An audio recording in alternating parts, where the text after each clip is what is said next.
अस्सलाम वालेकुम। अॼु इमरान ख़ान जी हिकु ऑडियो रिलीज़ थी आहे, जेका ऑडियो पंहिंजे सोशल मीडिया ते रखण वक़्तु तमामु हिकु शर्मिंदगी महसूस पई थिए ऐं आउं पंहिंजे दोस्तनि सां फॉलोअर्सनि खे हथ जोड़े माज़रत थो कयां त मूं पंहिंजी इहा सोशल मीडिया ते रखी आहे। इंतहाई अफ़सोस जी ॻाल्हि आहे त असांजे मुल्क जो अॻूणो सरबराह जेको पाण खे रियासत मदीना जो पैरोकार पियो ॼाणाए, जेको रियासत मदीना जे बुनियाद विझण जा दर्स पियो ॾिए, जेके इस्लाम जा असांखे तरीक़ेकार पियो सेखारे, जेके पंहिंजूं फतवाऊं जारी पियो करे। हालांकि हुन जी जेके बि जारी थियल फतवाऊं आहिनि उहे सभु ग़लति आहिनि, त जेको मूंसां गॾु हूंदो उहो ई जेको आहे दायरे इस्लाम में हूंदो, ईअं कतई तौर ते कोन्हे। इहा जेका हिकिड़ी फज़ीलत या जेका हासिलु आहे, उहा असांजे नबी पाक सल्लल्लाहु अलैहि वसल्लम जन खे ई हासिलु आहे, त जेको उनजी पैरोकारी न कंदो या उनखे न मञींदो उहो इस्लाम जे दायरे में ख़ारिज हूंदो। जीअं कादियानी जो कानून असांजे पाकिस्तान में असांजे आइन में आहे, बाक़ी ॿिए कंहिं बि शख़्स लाइ इहो न आहे त उनजी पैरोकारी न करण सां उहो इस्लाम मां ख़ारिज थी वेंदो। इमरान ख़ान त इंतिहाई हिकिड़ियूं वॾियूं दावाऊं कयूं, हुन पाकिस्तान खे इंसाफ़, बहरहाल जेको हुनजो 4 साल जो दौरे इक़्तिदार आहे उहो सभिनी जे अॻियां ज़ाहिर आहे त हुन छा कयो। त हिन वक़्तु जेके राल फाश थियनि पिया त हू इस्टेब्लिशमेंट जे महिरबानियुनि सां, इस्टेब्लिशमेंट जे कोशिशुनि सां, उन्हनि जे ख़र्चनि सां हू वज़ीर आज़म बणियो। वज़ीर आज़म थियण खां बाद में हुनजी पंहिंजी कारकर्दगी जेका हुई उहा ॿुड़ी हुई, त इस्टेब्लिशमेंट या ॿियूं धिरियूं उनखे छा कनि, उनखे कीअं हलाइनि। ज़ाहिर आहे इंसान में पंहिंजी बि ताक़त हूंदी आहे, पंहिंजी बि सघ हूंदी आहे। जेकॾहिं तोशा खाना जूं ॻाल्हियूं निकिरनि थियूं त पिंकी पीरनी उन ते जेको आहे पंहिंजा टोटल हथ साफ़ कया, करोड़े अरबे रुपयनि जा जेको आहे गबन थिया। पर ही किरदार जो मामिलो आहे, इमरान ख़ान जे लाइ त काफ़ी जेको आहे अॻु में बि मवाद मौजूदु हुयो, पर दुनिया इहो त सम्झो त शायदि हुन इहे सभु ॻाल्हियूं छॾे करे हिकिड़ो सुठो तरीक़े इख़्तियार कयो आहे। पर हैरत असांखे इस्टेब्लिशमेंट ते बि आहे त हुन अहिड़नि हिकिड़े माण्हुनि खे जेको आहे एॾे वॾे मक़ाम ते पहुचायो।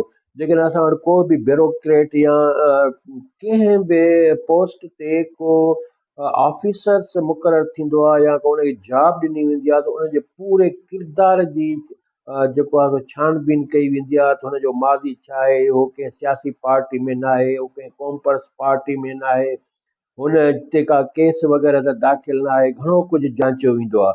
पर अफ़सोस जहिड़ी ॻाल्हि आहे त इस्टेब्लिशमेंट हिन माण्हू खे एतिरो मथे आणे वज़ीर आज़म बणायो ऐं पाकिस्तान जो सभु कुझु उन जे हवाले कयो। इहा त हिकु इस्टेब्लिशमेंट लाइ बि आङिरियूं खणण वारी ॻाल्हि आहे। पर उन खां अलावा काफ़ी दोस्त चवनि था दादा इमरान ख़ान जो ज़ाती मसइलो आहे, हीउ हुनजो घर जो मसइलो आहे, हुनजो ज़ाती ज़िंदगी आहे। बिल्कुलु ज़ाती ज़िंदगी आहे, हिन खां को बि इनकार नथो करे सघे, पर इंसान जी ज़ाती ज़िंदगी बि अहिड़ी हुजणु घुरिजे जेका ॿियनि लाइ मिसाल हुजे, ॿियनि जे लाइ रोल मॉडल हुजे। ईअं न हुजे जेकॾहिं चार दीवारी या कमरे जी का ॻाल्हि ॿाहिरि आउट थिए त उहा शर्मिंदगी महसूसु थिए या माण्हू हुन ते जेको आहे सो कंधु हेठि झुकाए छॾे, न त ईअं न आहे। बिल्कुलु ज़िंदगी लाइफ आहे भई। उन सां गॾु जेको ही सेक्स वारो अमल आहे, इहो त हिकु पूरे माना जेको बि जानदार शइ आहे उन ई लाइ ही अमल माना हिकिड़ो लाज़िम मज़लूम आहे। हिन सां हिकिड़ी इंसान जी, जानवरनि जी, ॿूटनि जी जेको आहे सो नसुल वधे थो। इंसान जे लाइ ख़ुदा पाक इन रस्तो ॾिनो आहे, पर उनखे बि साफ़ शफ़ाफ़ बणाइण लाइ शादियुनि जी जेको आहे सो हिकिड़ो रखियो आहे तरीक़ेकार। इस्लाम में त शादियुनि जो हिकिड़ो मौजूदु आहे, पर जेके ॿिया मज़हब आहिनि उन्हनि में बि इन्हनि शयुनि खां ममानंद थियल आहे।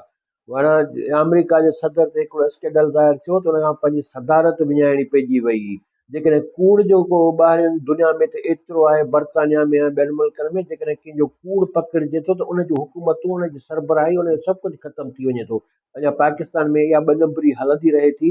पर जेका इमरान ख़ान जे हवाले सां जेका आइडियो ज़ाहिर थी आहे उहा इंतिहाई शर्मनाक आहे। ऐं जेकॾहिं मुल्क जो वज़ीर आज़म हिकिड़ो 14-12 सालनि जे हिकिड़े कहिड़ो लफ़्ज़ चइजे उन जहिड़ो किरदारु उन जो ज़ाहिर थिए थो त इंतिहाई ॾुखाईंदड़ अमल आहे।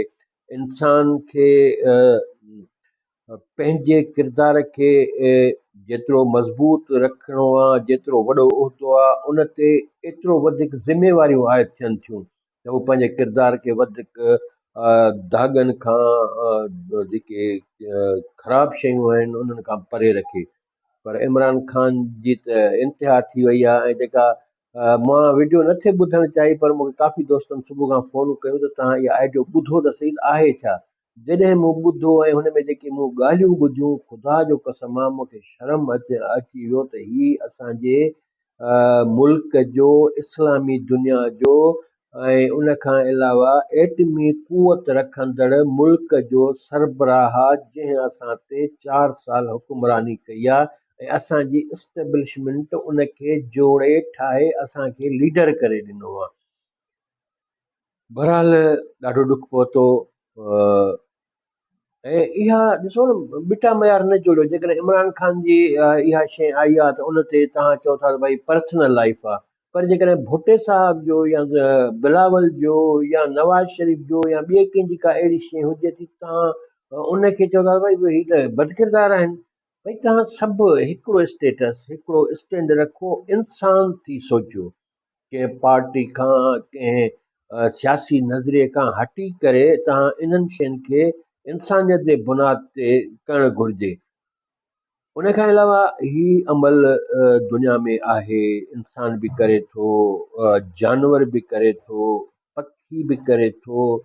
त ही जेको ॿूटा आहिनि, उहा बि पॉलिनेशन जो अमल आहे। उन्हनि जे पॉलिनेशन सां ई बाद जेके ॿूटा या उन जा गुल, उन जा मेवा पैदा थियनि था। जीअं खजनि जो मिसाल वठो या केतिरा ई मिसाल आहिनि।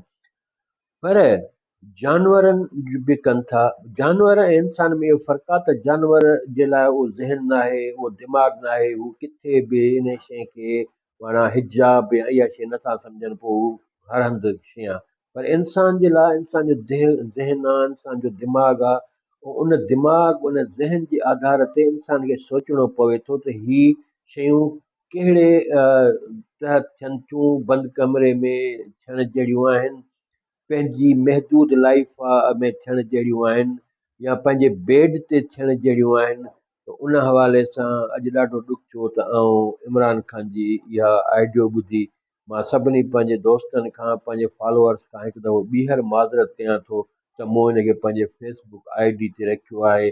उहो इन करे जीअं इन माण्हुनि खे या जेको ही तबिको आहे, ही समाज आहे, उनखे ख़बर पवणु घुरिजे त ही असां वटि छा थो वहे वापरे। महिरबानी कुर्ब।